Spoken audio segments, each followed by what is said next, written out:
Épisode 2. Le blocage comme stratégie. Quand paralyser le pays devient une arme politique.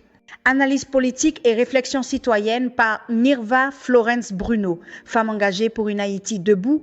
Dans plusieurs démocraties, les crises politiques apparaissent comme des accidents temporaires.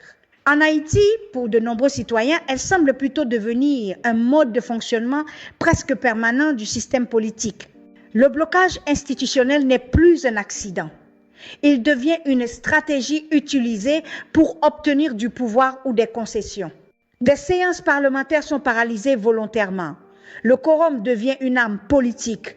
Des institutions entières cessent pratiquement de fonctionner normalement. Dans cette logique, gouverner devient secondaire. Le véritable enjeu devient le contrôle des rapports de force. Plus le pays est bloqué, plus certains groupes augmentent leur capacité de négociation.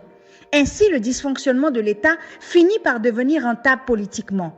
Cette réalité fragilise la stabilité nationale. Aucune politique publique durable ne peut réellement s'installer.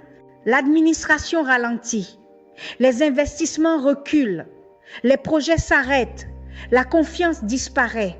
Le danger le plus grave est là, lorsque le peuple commence à considérer le chaos comme quelque chose de normal.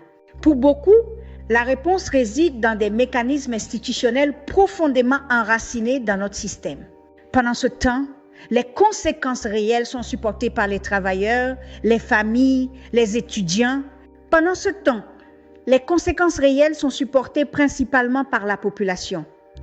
Les travailleurs, les familles, les étudiants et les citoyens ordinaires.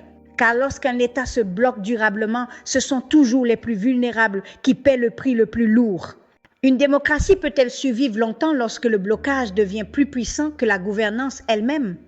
La survie nationale exige non seulement des changements de dirigeants, mais également une transformation profonde de la culture politique et du fonctionnement institutionnel. Car aucun pays ne peut construire son avenir dans une crise politique permanente. Haïti doit se lever